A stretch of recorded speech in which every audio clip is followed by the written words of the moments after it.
In the late autumn of 1944, Allied intelligence intercepted strange radio transmissions emanating from deep within the Black Forest of southern Germany.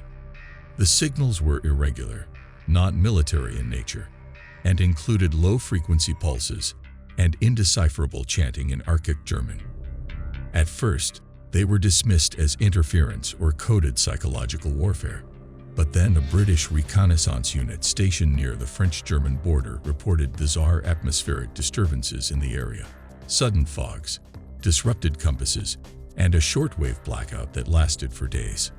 The location was triangulated to a secluded castle known locally as Schloss Wulsheim, long rumored to have been repurposed by the Ahnenerbe, the Nazi SS institute dedicated to ancestral heritage, pseudo-archaeology, and occult research.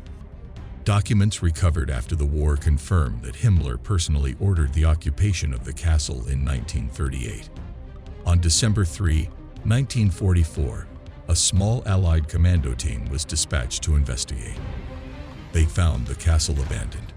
No signs of combat, no bodies, just deserted halls filled with ritualistics, symbols, blood-stained floors, and charred remains of what appeared to be ancient manuscripts. In the Great Hall, a large stone circle had been etched into the floor, filled with cryptic Norse runes and Latin inscriptions. Nearby stood a bizarre contraption, a mix of Tesla coils, iron caging, and rotating mirrors, clearly a machine of some experimental purpose. The most chilling discovery came in the form of a diary belonging to SS Obergruppenführer Karl Maria Williget, the so-called Nazi Rasputin. It referenced a final experiment called Project Nachtziel, Night Soul. According to the entries, the experiment was meant to open a pathway to the ancestral realm, using amplified electromagnetic fields and human consciousness as a conduit. The ritual was allegedly conducted during a rare lunar alignment in late November. But what happened to the personnel involved remains a mystery. No bodies were ever found. Some speculate they fled. Others whisper of something far stranger, that they succeeded in opening the so-called gate and vanished as a result. To this day, the region near the castle is avoided by locals. Hikers report unexplained cold spots, auditory hallucinations, and sightings of shadowy figures in SS uniforms. Several paranormal investigators have tried to document the site. Equipment malfunctions and sudden illness are common among them. The Nazi obsession with the occult is well documented, but Project Nachtziel remains one of the most enigmatic and chilling remnants of that dark fascination. Whether it was scientific ambition gone awry or something genuinely supernatural is still debated. One thing is certain: the scars it left behind are very real. The Nazi bell that defied time.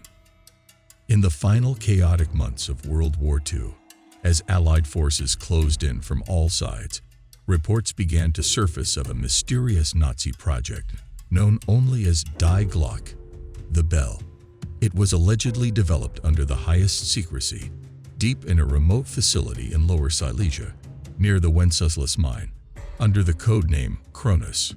The object itself, as later described by captured SS scientist Jacob Sporenberg, was shaped like a large metallic bell, approximately 4 meters high and 2.5 meters in diameter. Its surface was smooth, engraved with cryptic runes. When activated, it emitted a violet-blue glow and an audible hum that grew into a deep, pulsating vibration. Inside the bell were 2 counter-rotating cylinders filled with a dense, unknown substance referred to only as Serum 525, a heavy, purplish liquid stored in lead-lined containers. According to Pornberg's post-war confession, when powered up, Die Glocke exhibited strange effects.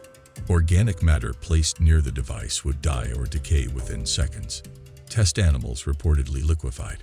Plants decompose rapidly, and time itself, according to those involved, seemed to warp. There were even claims of brief displacements in time. Watches stopped, voices distorted, shadows moved against the light. Some scientists assigned to the project went mad. Others vanished completely. The purpose of the device remains unclear. Some believe it was an attempt at anti-gravity propulsion, a prototype for a futuristic aircraft known as the Ahnenerbe. Others argue Die Glocke was designed for time travel or dimensional access, rooted in both forbidden physics and occult theory drawn from ancient texts. As Soviet forces approached in 1945, all traces of the project were ordered destroyed.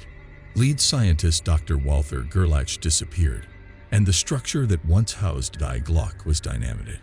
What happened to the device itself remains unknown. Some suggest it was evacuated to South America, or spirited away by the SS into underground bunkers. Others believe it was captured in Operation Paperclip and transported to the United States, eventually influencing post-war experimental tech.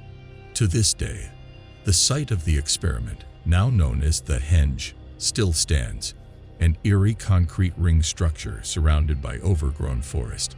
Officially dismissed as a cooling tower base, it remains a pilgrimage site for conspiracy theorists and researchers.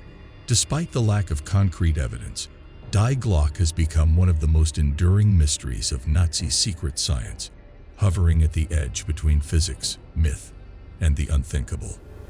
The Himalayan Enigma. In 1938, a peculiar expedition left Nazi Germany for one of the most remote regions on Earth, Tibet. Officially led by zoologist Ernst Schaefer, the mission was presented as scientific, focused on flora, fauna, and anthropology. But behind this facade lay a far stranger objective, orchestrated by the SS's secretive organization, the Ahnenerbe, the search for the origins of the so-called Aryan race. The team was sent in pursuit of ancient myths, Shambhala and Agartha, legendary subterranean realms said to hold immense wisdom, power, and perhaps the key to racial purity. Local monks later claimed the Germans scored ancient texts, took cranial measurements of villagers, and used mysterious devices to scan sacred mandalas. One night, in the sacred region of Ngari, near Mount Kailash, revered as the axis of the world, a smaller team, led by a man named Sturmbannfer Crane, entered a forbidden cave known only through oral tradition. Even locals feared it. The Germans never returned. When their companions searched for them days later, they found only gear, rucksacks, boots, damaged instruments with melted wires, but no bodies, no blood, not even footprints. Monks said, "The mountain swallowed them." They asked questions that should not be asked.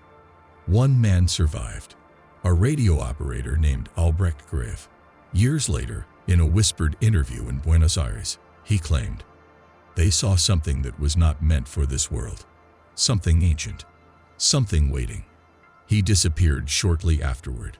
Whether they found a myth, disturbed something buried deep, or simply lost their way in terrain both physical and spiritual, no one knows. But the story of the Himalayan Enigma remains a shadow on the edge of history, where occult obsession met the roof of the world.